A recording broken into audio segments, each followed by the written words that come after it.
Hi friends, welcome to my channel. അപ്പോൾ ഇന്ന് ഞാൻ വന്നിരിക്കുന്നത് ഗോതമ്പൊടി ഉരുളക്കിഴങ്ങൊക്കെ വെച്ചിട്ട് തയ്യാറാക്കാൻ പറ്റിയ വളരെ കിടിലൻ ഒരു ബ്രേക്ക്ഫാസ്റ്റിൻ്റെ റെസിപ്പി ആയിട്ടാണ്. ബ്രേക്ക്ഫാസ്റ്റ് ആയിട്ടോ സ്നാക്സ് ആയിട്ടോ അല്ലെങ്കിൽ ഡിന്നറിനോ ലഞ്ചിനോ ഒക്കെ ഇത് കഴിക്കാവുന്നതാണ്. അപ്പോൾ അതിനായിട്ട് ഞാനിവിടെ ആദ്യം ഒരു ഉരുളക്കിഴങ്ങ് എടുത്തിട്ടുണ്ട്. അപ്പോൾ അത് നമുക്കൊന്ന് തൊലി കളഞ്ഞ് അതൊന്ന് ഗ്രേറ്റ് ചെയ്തെടുക്കണം. അപ്പോൾ ഞാനിവിടെ വളരെ കുറച്ച് അളവിലാണ് കാണിക്കുന്നത്. അപ്പോൾ നിങ്ങൾക്ക് കൂടുതലായിട്ട് വേണമെന്നുണ്ടെങ്കിൽ എല്ലാ ചേരുവകളും അതിനനുസരിച്ച് കൂടുതലായിട്ട് എടുക്കുക. അപ്പോൾ ഉരുളക്കിഴങ്ങ് ഞാൻ തൊലി കളഞ്ഞെടുത്തിട്ടുണ്ട്. ഇനി നമുക്ക് ഇതൊന്നൊരു പ്ലേറ്റിലേക്ക് ഗ്രേറ്റ് ചെയ്തിടാം. ഗ്രേറ്റ് ചെയ്തിട്ടതിന് ശേഷം നമുക്കിതൊന്ന് കഴുകിയെടുക്കണം. അപ്പോൾ കഴുകിയെടുക്കുമ്പോൾ അതിൻ്റെ ആ ഒരു സ്റ്റാർച്ചൊക്കെ ഒന്ന് പോയി കിട്ടും. അതിന് വേണ്ടിയിട്ടാണ്. അപ്പോൾ ഞാനിവിടെ ഒരു പാത്രത്തിലേക്ക് വെള്ളം എടുത്തിട്ടുണ്ട്. നമുക്കിനി ഇതൊന്ന് കഴുകിയെടുക്കാം. 2-3 തവണയായിട്ട് ഇതൊന്ന് കഴുകിയെടുക്കുക. അപ്പോൾ ഞാനിതിവിടെ കഴുകി ഒരു പ്ലേറ്റിലേക്ക് മാറ്റുന്നുണ്ട്. ഇനി ഞാനിവിടെ ഒരു പാൻ വെച്ചിട്ടുണ്ട്. അതിലേക്ക് ഒരല്പം എണ്ണ ഒഴിച്ച് കൊടുത്തിട്ടുണ്ട്. സൺഫ്ലവർ ഓയിൽ ഒഴിച്ച് കൊടുത്തിട്ടുണ്ട്. ഇനി അതിലേക്ക് ഒരല്പം കറിവേപ്പില ചേർത്ത് കൊടുക്കുന്നുണ്ട്. ഇനി നമുക്ക് ഈ ഗ്രേറ്റ് ചെയ്ത് വെച്ചിരിക്കുന്ന ഉരുളക്കിഴങ്ങ് അതിലേക്ക് ഇട്ട് കൊടുക്കാം. ഇതൊന്ന് വേവിച്ചെടുക്കണം. ഇനി ഇതിലേക്ക് അല്പം ഉപ്പ് ചേർത്ത് കൊടുക്കാം. നന്നായിട്ട് അതൊന്ന് മിക്സ് ചെയ്ത് കൊടുക്കണം. മിക്സ് ചെയ്ത് കൊടുത്തിട്ടുണ്ട്. ഇനി ഇതിലേക്ക് അല്പം വെള്ളം ചേർത്ത് കൊടുക്കാം. ഒരുപാട് വെള്ളമൊന്നും വേണ്ട, കുറച്ച് വെള്ളം. ഇത് ഉരുളക്കിഴങ്ങ് വേകാൻ ആവശ്യമായിട്ടുള്ള വെള്ളം ചേർത്ത് കൊടുക്കാം. വെള്ളം ചേർത്തതിന് ശേഷം ഇതൊന്ന് അടച്ച് വെച്ച് ഒന്ന് വേവിക്കാം. 1-2 മിനിറ്റിനുള്ളിൽ തന്നെ അത് വെന്ത് കിട്ടും. ആദ്യം ഹൈ ഫ്ലെയിമിൽ ഇട്ടേക്കുക, അതിനുശേഷം മീഡിയം ഫ്ലെയിമിലിട്ട് ഒന്ന് വേവിച്ചെടുത്താൽ മതിയാകും. അപ്പോൾ ഇത് നമുക്ക് ഒരു അരിപ്പയിലേക്ക് മാറ്റുന്നുണ്ട്. ആ വെള്ളമൊക്കെ ഒന്ന് കളയാനാണ്. ഇനി അതുപോലെ അതിൽ കുറച്ച് വെള്ളം കൂടി ഒഴിച്ച് ഞാൻ അതിൻ്റെ സ്റ്റാർച്ചൊക്കെ ഒന്ന് കളയാൻ വേണ്ടിയിട്ട് ഒഴിക്കുന്നുണ്ട്. അപ്പോൾ അങ്ങനെ താല്പര്യം ഇല്ലയെന്നുണ്ടെങ്കിൽ നിങ്ങൾക്കത് ഡയറക്റ്റ് നന്നായിട്ട് തന്നെ ഒന്ന് വേവിച്ച് വറ്റിച്ചെടുത്താലും മതിയാകും കേട്ടോ. അത് ഞാനവിടെ മാറ്റി വെച്ചിട്ടുണ്ട്. ഇനി ഒരു പാത്രത്തിലേക്ക് ഞാൻ 1 കപ്പ് അളവിൽ ഗോതമ്പ് പൊടി ചേർത്ത് കൊടുത്തിട്ടുണ്ട്. അതിലേക്ക് ഞാനൊരു അല്പം അജ്വൈൻ ചേർക്കുന്നുണ്ട്. അയമോദകമാണ്, അയമോദകം ചേർത്ത് കൊടുത്തിട്ടുണ്ട്. അപ്പോൾ അത് താല്പര്യമില്ലാത്തവർക്ക് ഒഴിവാക്കാവുന്നതാണ്. ആവശ്യത്തിനനുസരിച്ച് ഉപ്പും കൂടി ചേർത്ത് കൊടുക്കാം. 1 ടേബിൾ സ്പൂൺ അളവിൽ ഓയിൽ ചേർത്ത് കൊടുക്കാം. നന്നായിട്ട് കൈകൊണ്ട് നന്നായിട്ടൊന്ന് മിക്സ് ചെയ്ത് കൊടുക്കാം. അപ്പോൾ അയമോദകം താല്പര്യമില്ലാത്തവർക്ക് ഒഴിവാക്കാം കേട്ടോ. ഉണ്ടെന്നുണ്ടെങ്കിൽ ചേർക്കാം. ഒരു പ്രത്യേക ഒരു ഫ്ലേവറും ടേസ്റ്റും ഒക്കെ കിട്ടും. അതിന് വേണ്ടിയിട്ടാണ് ചേർത്ത് കൊടുത്തിട്ടുള്ളത്. അപ്പം ഇതെല്ലാം ഞാൻ നന്നായിട്ട് തന്നെ ഒന്ന് മിക്സ് ചെയ്ത് എടുത്തിട്ടുണ്ട്. ഇനി നമുക്ക് കുറേശ്ശെയായിട്ട് വെള്ളം ഒഴിച്ച് സാധാരണ ചപ്പാത്തിക്കൊക്കെ മാവ് കുഴയ്ക്കുന്നത് പോലെ ഒന്ന് കുഴച്ചെടുക്കാം. കുറേശ്ശെയായിട്ട് വെള്ളം ഒഴിക്കുക കേട്ടോ. ആദ്യമേ എടുത്ത് ഒഴിക്കരുതെങ്കിൽ അത് നന്നായിട്ട് അങ്ങ് ലൂസായി പോകും. അപ്പം ഞാനിവിടെ മാവ് കുഴച്ചെടുത്തിട്ടുണ്ട്. അപ്പോൾ അത് ഒരല്പം ഒന്ന് സോഫ്റ്റായി കിട്ടാൻ വേണ്ടിയിട്ട് ഒരല്പം ഓയിലൊന്ന് അതിൻ്റെ മുകളിലേക്ക് ഒന്ന് തേച്ച് കൊടുക്കുന്നുണ്ട്. ഇത് നമുക്കൊരു 10 മിനിറ്റ് ഒന്ന് റെസ്റ്റ് ചെയ്യാനായിട്ട് മാറ്റി വയ്ക്കാം. ആ സമയം കൊണ്ട് നമുക്കതിന് വേണ്ടിയിട്ടുള്ള ഫില്ലിംഗ് ഒക്കെ തയ്യാറാക്കി എടുക്കാം. അപ്പോൾ ഞാനിവിടെ അരിച്ച് മാറ്റി വെച്ചിരിക്കുന്ന ഉരുളക്കിഴങ്ങ് ഒരു പാത്രത്തിലേക്ക് ഇട്ട് കൊടുത്തിട്ടുണ്ട്. ഇനി ഇതിലേക്ക് കുറച്ചുകൂടി ഇൻഗ്രീഡിയൻസ് ചേർക്കാനുണ്ട്. അതായത് ഒരു സവാള ചേർത്ത് കൊടുത്തിട്ടുണ്ട്. ചെറിയൊരു സവാള ചെറുതായിട്ട് കട്ട് ചെയ്ത് ഇതിലേക്ക് ചേർത്ത് കൊടുക്കുന്നുണ്ട്. അതിൻ്റെ കൂടെ തന്നെ പച്ചമുളക് നിങ്ങളുടെ എരിവിനനുസരിച്ച് ചേർത്ത് കൊടുക്കാവുന്നതാണ്. ചെറുതായിട്ട് അരിഞ്ഞ് ചേർത്ത് കൊടുക്കുക. ഇനി ഇതിലേക്ക് ചേർക്കുന്നത് ക്യാരറ്റാണ്. അപ്പോൾ ക്യാരറ്റ് ഞാനിവിടെ ഗ്രേറ്റ് ചെയ്ത് വെച്ചിട്ടുണ്ടായിരുന്നു, ഒരു ചെറിയ ക്യാരറ്റും. ഇനി ഒരു 1/4 ടീസ്പൂൺ അളവിൽ ചെറിയ ജീരകവും ഒരു 1/4 ടീസ്പൂൺ അളവിൽ ഗരം മസാല ചേർക്കുന്നുണ്ട്. അതിൻ്റെ കൂടെ തന്നെ ആവശ്യത്തിന് ഉപ്പ് ചേർക്കുന്നുണ്ട്.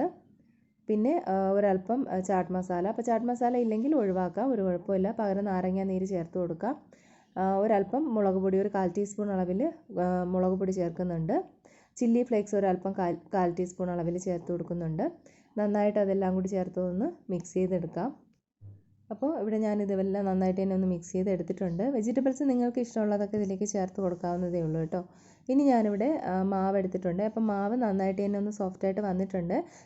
കയ്യിലൊന്നും പറ്റി പിടിക്കാതിരിക്കാൻ വേണമെങ്കിൽ ഒരല്പം ഓയിലൊന്ന് കയ്യിലൊന്ന് സ്പ്രെഡ് ചെയ്ത് കൊടുക്കുക. അതിൻ്റെ ആവശ്യമില്ല, കാരണം നമ്മൾ ചപ്പാത്തിക്കൊക്കെ മാവ് എടുക്കുമ്പോൾ അങ്ങനെ ചെയ്യാറില്ല. ഇനി നമുക്കിതൊന്ന് പരത്തിയെടുക്കാം. ഞാനിവിടെ ചപ്പാത്തി പലക എടുത്തിട്ടുണ്ട്. ചപ്പാത്തി പലക ഇല്ലെങ്കിലും കുഴപ്പമൊന്നുമില്ല, കൗണ്ടർ ടോപ്പിലിട്ട് ചെയ്തെടുക്കാവുന്നതേ ഉള്ളൂ.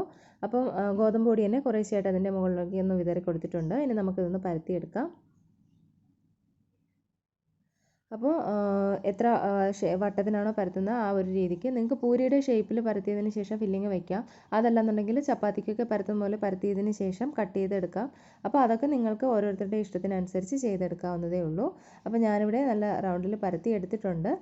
ഇനി നമുക്കിത് മാറ്റി വയ്ക്കാം. അതുപോലെ നമുക്ക് എല്ലാം ഇതേപോലെ തന്നെ പരത്തിയെടുക്കാം. അപ്പോൾ ഞാനിവിടെ ഒരു ചപ്പാത്തീൻ്റെ മുകളിലേക്ക് ഈ ഫില്ലിങ് ഇതിൻ്റെ മുകളിലേക്ക് വെച്ച് കൊടുക്കുന്നുണ്ട്. അപ്പോൾ നിങ്ങൾക്ക് എത്രത്തോളം വലിപ്പത്തിൽ വേണോ അതിനനുസരിച്ച് വെച്ച് കൊടുക്കാം കേട്ടോ. അല്ലെന്നുണ്ടെങ്കിൽ ഒരു കറക്റ്റ് ഷേപ്പ് റൗണ്ടിന് കറക്റ്റിനനുസരിച്ച് ഇതുപോലെ ഒന്ന് റൗണ്ട് ഷേപ്പ് ആക്കിയതിന് ശേഷം വേണമെങ്കിലും അതിൻ്റെ ആ ഒരു സെൻറ്റർ ഭാഗത്തായിട്ട് നിങ്ങൾക്കത് ഫില്ലിങ് നിരത്തി വെച്ച് കൊടുക്കാവുന്നതാണ്.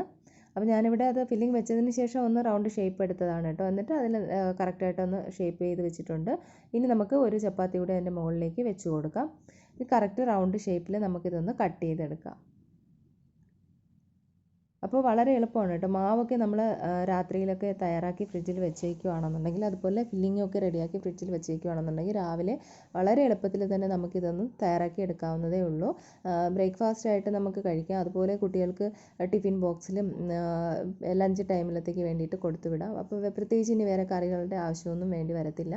അപ്പോൾ ഇത് സൈഡൊക്കെ ഒന്ന് ഇതുപോലെ ഒന്ന് കൈകൊണ്ടൊന്ന് പ്രസ് ചെയ്ത് കൊടുക്കുക കേട്ടോ. അല്ലെന്നുണ്ടെങ്കിൽ അതിൻ്റെ ആ ഒരു സൈഡിൽ നിന്നൊക്കെ ആ ഒരു ഇത് പൊട്ടിയിട്ട് മസാല ഇത് പുറത്ത് വരാനുള്ള ചാൻസ് ഉണ്ട്. ഇനി പാനിലേക്ക് ഞാൻ എണ്ണ ഒഴിച്ച് കൊടുത്തിട്ടുണ്ട്. അതിലേക്ക് എണ്ണ ഒന്ന് ചൂടായി വരുമ്പോൾ നമുക്കിതൊന്ന് അതിലേക്ക് ഇട്ട് കൊടുക്കാം. എണ്ണ ഇല്ലാതെയും തയ്യാറാക്കി എടുക്കാം കേട്ടോ. വെറുതെ തവയിലിട്ട് ചുട്ടെടുക്കാം.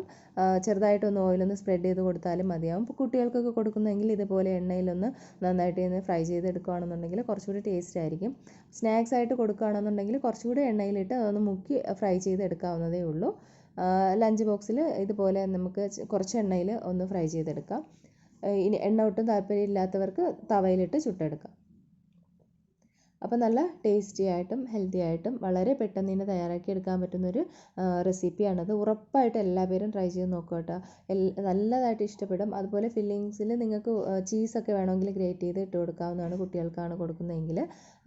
അപ്പോൾ ബട്ടറൊക്കെ ചേർക്കാം. എന്ത് വേണം നിങ്ങൾക്ക് ഫില്ലിങ്ങിൽ ഉപയോഗിക്കാം. മുട്ട ചേർക്കാം. അപ്പോൾ ഉറപ്പായിട്ട് നിങ്ങളിതൊന്ന് ട്രൈ ചെയ്ത് നോക്കുക. ട്രൈ ചെയ്ത് നോക്കിയിട്ട് ഇഷ്ടമായ ലൈക്ക് ചെയ്യുക, ഷെയർ ചെയ്യുക, ചാനലൊന്ന് സബ്സ്ക്രൈബ് ചെയ്യുക. സബ്സ്ക്രൈബ് ചെയ്യുമ്പോൾ ബെല്ലൈക്കണും ഓൾ ഓപ്ഷനും കൂടി ഒന്ന് ക്ലിക്ക് ചെയ്യണം കേട്ടോ. അപ്പോൾ ഞാൻ ഇതുപോലത്തെ ഒരുപാട് റെസിപ്പീസ് എൻ്റെ ചാനലിൽ അപ്ലോഡ് ചെയ്തിട്ടുണ്ട്. അപ്പോൾ ആ ചാനലിൽ കയറി നോക്കിക്കഴിഞ്ഞാൽ ഒരുപാട് റെസിപ്പീസ് ഇതുപോലത്തെ കാണാം. അപ്പോൾ ഉറപ്പായിട്ടും ട്രൈ ചെയ്ത് നോക്കുക. അപ്പോൾ പുതിയ റെസിപ്പി ആയിട്ട് നമുക്ക് വീണ്ടും കാണാം. അതുവരേക്കും എല്ലാവർക്കും ബൈ. Thank you.